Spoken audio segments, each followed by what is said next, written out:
Hello बच्चों, good morning. आज हम पढ़ेंगे evolution of comparative politics, second paper का फर्स्ट यूनिट, जिसका ये टॉपिक आपका रह गया था, तुलनात्मक राजनीति विज्ञान का विकास कैसे हुआ।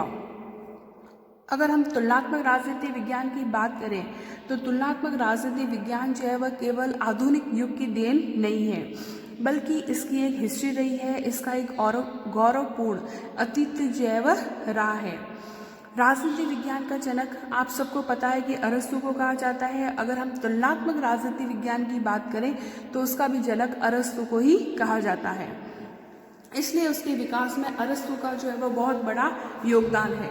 तुलनात्मक राजनीति विज्ञान का विकास अरस्तु से ही प्रारंभ होता है। अरस्तु ने, आप सबको पता है कि 158 देशों के कॉन्स्टिट्यूशन का अध्ययन किया है और उनकी कंपैरेटिव स्टडी की है, तुलनात्मक अध्ययन किया है। उसके बाद में अपने निष्कर्ष जो है वह निकाले हैं। तुलनात्मक राजनीति विज्ञान की परंपरा उतनी पुरानी है जितना कि अरस्तु का चिंतन। इसके बाद में अरस्तु के अलावा मैकियावेली है, मॉन्टेस्क्यू है, मार्क्स आदि ने भी कंपैरेटिव पॉलिटिक्स के विकास में योगदान दिया है। इसमें बच्चों आपको ये बताना है कि तुलनात्मक राजनीति विज्ञान का विकास जो है वह पहले से लेकर अब तक कैसे हुआ और किन किन विद्वानों ने जो है वह इनके विकास में योगदान दिया। कई उतार चढ़ाव के बाद में तुलनात्मक राजनीति विज्ञान एक फ्री सब्जेक्ट के रूप में आज जो है वह प्रेजेंट है। आज हम अरस्तु से लेकर वर्तमान अवस्था तक जो तुलनात्मक राजनीति विज्ञान का विकास हुआ है उसको हम 3 स्टेप में बांटते हैं। 3 स्टेप में जो है वह तुलनात्मक राजनीति विज्ञान के विकास को बांटा गया है।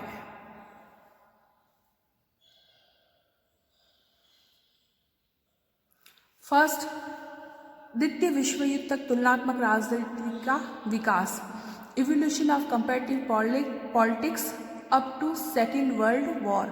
सेकेंड वर्ल्ड वॉर जो है वह 1939 के अंदर हुआ है।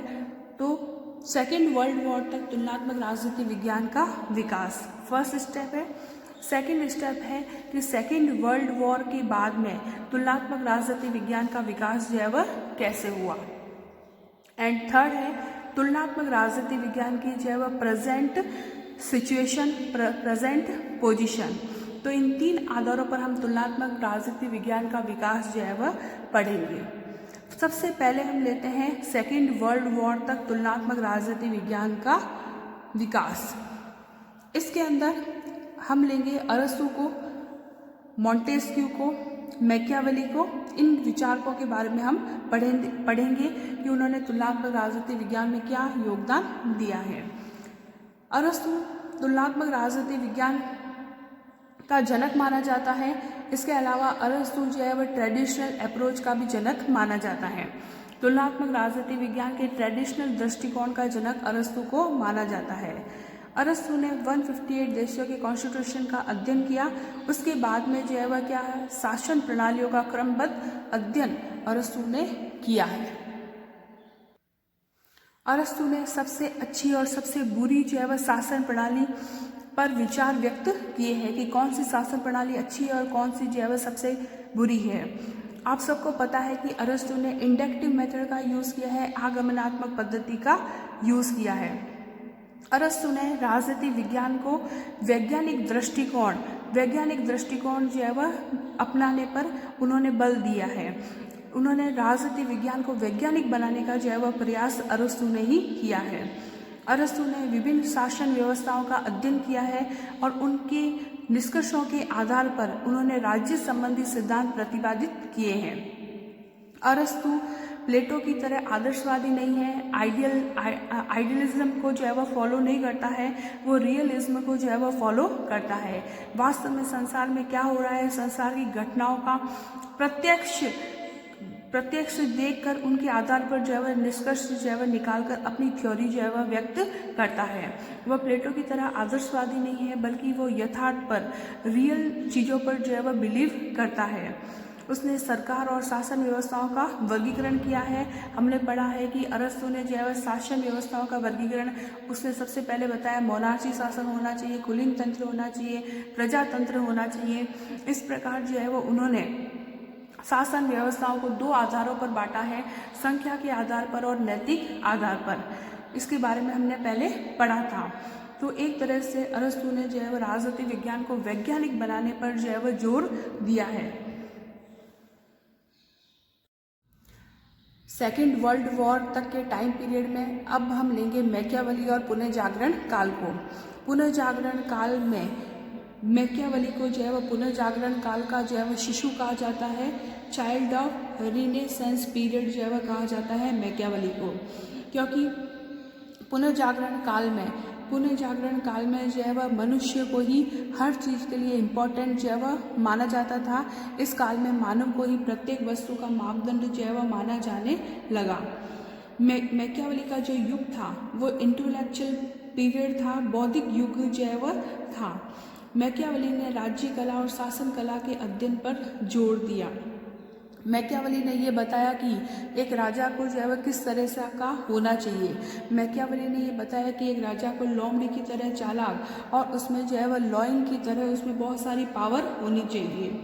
एक राजा किस प्रकार से जो है वह सफल हो सकता है, उसे कैसे शक्ति जो है वह प्राप्त हो सकती है। एक राजा जो है वो उसको कैसे शक्ति प्राप्त हो सकती है और वो अपनी शक्ति को जो है वह कैसे कायम रख सकता है, ये मैकियावेली ने जो है वह बताया था। मैकियावेली ने अपनी बुक जो है वह प्रिंस में, उसकी फेमस बुक थी द प्रिंस में उसने एक शासक के जो है वह क्या मेरिट्स होने चाहिए उसके बारे में बताया था, गुणों के बारे में उन्होंने बताया था। उन्होंने सबसे पहले जो है वह धर्म, रिलीजन को जो है वह राजनीति से पृथक किया।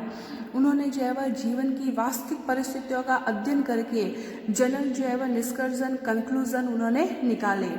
इस प्रकार मैकियावेली ने जो है वह ऐतिहासिक ऑब्जर्वेशनल मेथड का भी यूज़ किया है, हिस्टोरिकल मेथड का भी यूज़ किया है और रियलिज्म और साइंटिफिक मेथड का भी जो है वह यूज़ किया है और अपने निष्कर्ष जो है वह दिए हैं। इस प्रकार उन्होंने इंडक्टिव मेथड का यूज़ किया है, आगमनात्मक पद्धति का यूज़ उन्होंने किया है। देन हम लेंगे मॉन्टेस्क्यू का योगदान तुलनात्मक राजनीति की जो है वह विकास के अंदर।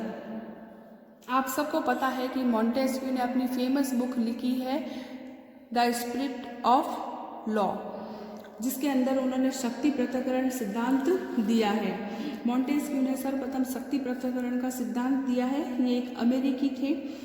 उन्होंने जो है वह बताया है कि सरकार को जो है वह किस प्रकार से कार्य करना चाहिए, सरकारों का जो है वह संगठन, ऑर्गेनाइजेशन कैसा होना चाहिए, ये मॉन्टेस्क्यू ने जो है वह बताया है।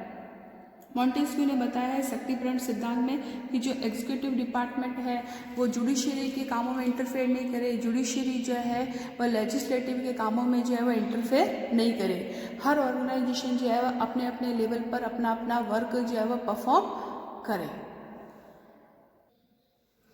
मॉन्टेस्क्यू का विश्वास था कि जो मानवीय संस्था है, ह्यूमन ऑर्गेनाइजेशन है, जो ट्रेडिशनल है, जो लॉ है, जो परंपराएं हैं, वो किसी देवी शक्ति की उपज न होकर पेड़ पौधों की तरह डिफरेंट सिचुएशन में अपने आप जो है वह डेवलप होते हैं। मॉन्टेस्क्यू ने राजनीति की सभी व्यवस्थाओं पर, सभी पहलुओं पर उन्होंने विचार व्यक्त किए और अपने कंक्लूजन जो है वह निकाले। देन हम लेंगे इतिहासवाद का युग।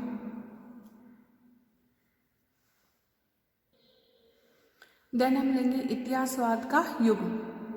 इतिहासवाद ने मतलब जो भी हिस्टोरिकल चीज़ें हुई हैं उन्होंने जो है वह तुलनात्मक राजनीति विज्ञान के विकास में कोई योगदान तो नहीं दिया है, लेकिन उसका बहुत ज़्यादा इम्पैक्ट जो है वह तुलनात्मक राजनीति विज्ञान पर पड़ा है। इतिहासवाद का मीनिंग है उस मान्यता से है, उस थ्योरी से है जिसके अनुसार जो है वह मानव समाज का निरंतर जो है वह डेवलपमेंट होता रहता है।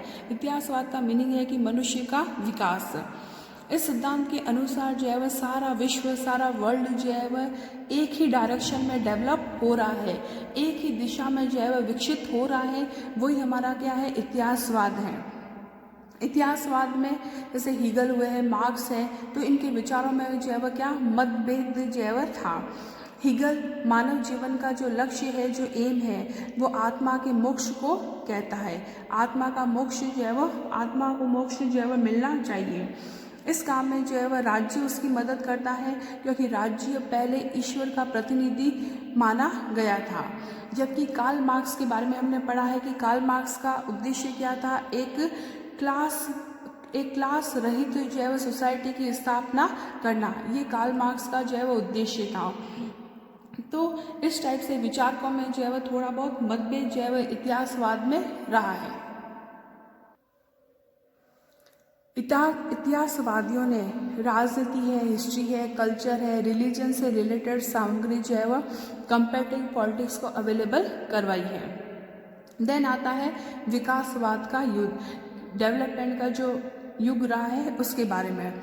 विकासवादी जो विचारक ने है ना अनेक जो है वह एलिमेंट्स की जो है वह खोज की है। विकासवाद के युग में जो है वह बहुत सारे ऐसे राइटर हैं जिन्होंने बहुत सारी बुक पब्लिश की है। उनमें से कुछ राइटर की जो है वह फेमस रचनाएं जो है वह निम्नलिखित हैं, जैसे डी बुल्जे की है political science, sir Henry Maine की है एंशिएंट लॉ, सीले की है introduction to political science, Rousseau की है essay on the organic of inequality, Bryce की है मॉडर्न डेमोक्रेसी, मेकाइवर की है the modern state. Henry Maine की रचना भी विकासवाद की आधारशिला जो है वह रही है।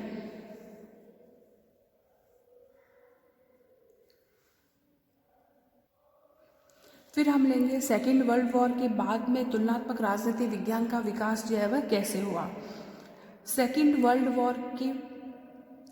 वर्ल्ड वॉर तक तो क्या हुआ, तुलनात्मक राजनीति विज्ञान का जो है विकास बहुत ही धीरे धीरे हुआ और तुलनात्मक राजनीति विज्ञान के अनेक जो है वह प्रयास जो है वह किए गए। लेकिन सेकेंड वर्ल्ड वॉर के बाद में जो है वह राष्ट्रों की संख्या में वृद्धि होने लगी, उनकी पावर भी जो है वह बढ़ने लगी, पावर में फैलाव होने लगा और कम्युनिज्म साम्यवाद के उदय के कारण तुलनात्मक राजनीति विज्ञान को जो ट्रेडिशनल जो है लिमिटेशन थी, ट्रेडिशनल जो थ्योरी जो तुलनात्मक राजनीति विज्ञान में अभी तक यूज़ की जा रही थी, उनसे हटकर जो है वह तुलनात्मक राजनीति विज्ञान में अध्ययन किया जाने लगा। तुलनात्मक राजनीति विज्ञान की जो प्रगति है, जो नेचर है राजनीति विज्ञान का, उसकी भी धारणा जो है वह विकसित हुई, उसकी विस्तृत धारणा का विकास किया जाने लगा। तुलनात्मक राजनीति विज्ञान में ऐसे अनेक तत्वों को जो है वह सम्मिलित किया गया। इस समय के विचारकों में डेविड ईस्टन है, आमंड है, कॉलमेल है।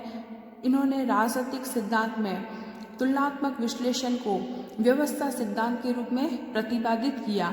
कंपैरेटिव एनालिसिस को उन्होंने व्यवस्था सिद्धांत के रूप में प्रतिपादित किया। उन्होंने जो है वह नए नए वर्ड इसके अंदर ऐड किए, जैसे इनपुट है, आउटपुट है, फीडबैक है, डिमांड है, कम्युनिकेशन है। ये वर्ड जो है वह तुलनात्मक राजनीति विज्ञान में यूज़ किए जाने लगे। इंस्टीट्यूशनल और फंक्शनल कंपैरिजन भी जो है वह इसके अंदर इंक्लूड किया जाने लगा। डेविड ईस्टन ने जो है वह सिस्टम थ्योरी के बारे में बताया। डेविड ईस्टन ने जो है वह ये भी कहा है कि राजनीतिक व्यवस्था में जो है वह सामाजिक, आर्थिक सभी चीज़ों को जो है वह इंक्लूड किया जाना चाहिए। इसके अलावा जो है कंपैरेटिव पॉलिटिक्स के जो है वह डेवलपमेंट में डायच ने जो है वह राजनीतिक संचार वर्ड का यूज़ किया है। और इसके अलावा जो है वह टर्नर और हॉल्ट ने एक लेख लिखा है जिसका नाम है the methodology of comparative research. उन्होंने भी जो है वह राजनीति विज्ञान के डेवलपमेंट में जो है वह बहुत योगदान दिया है। यहाँ पर आपका एंड होता है राजनीति विज्ञान का, तुलनात्मक राजनीति विज्ञान का डेवलपमेंट, उनके विकास के चरण। अगर आपको डाउट हो तो प्लीज़ व्हाट्सएप ग्रुप में मैसेज करना। Thank you.